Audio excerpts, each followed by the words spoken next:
Welcome back to our channel. Today the 2025 model of their Suzuki Auto Rickshaw. However, the company has been actively exploring advancements in electric vehicle technology, which could influence future developments in this segment. In a notable collaboration, Suzuki has partnered with Australia's Applied F to develop autonomous utility vehicles designed for monotonous and hazardous tasks.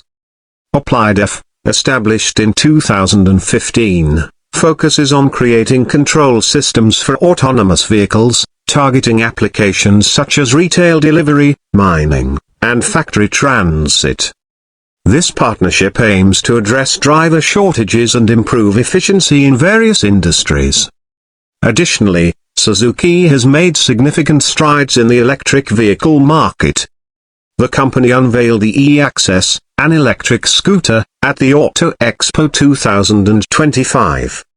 The e-Access features a 3.07 kWh battery pack, offering a claimed range of 95 km, and is powered by a 4.1 kW motor producing 15 Nm of torque, with a top speed of 71 km per hour.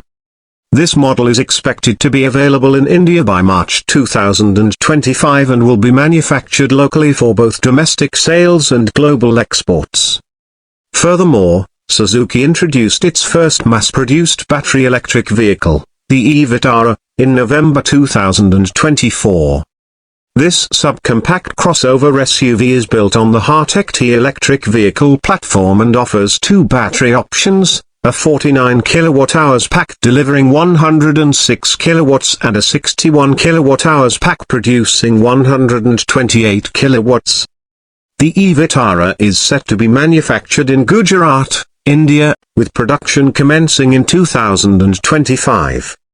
While these developments do not directly pertain to an auto rickshaw model, they indicate Suzuki's commitment to advancing electric and autonomous vehicle technologies. These innovations could potentially influence future iterations of Suzuki's auto rickshaws, aligning with global trends towards sustainable and efficient urban mobility solutions. In summary, although there is no specific information regarding a 2025 Suzuki Auto Rickshaw, the company's recent collaborations and product launches in the electric vehicle sector suggest a forward-looking approach that may impact future models in this category.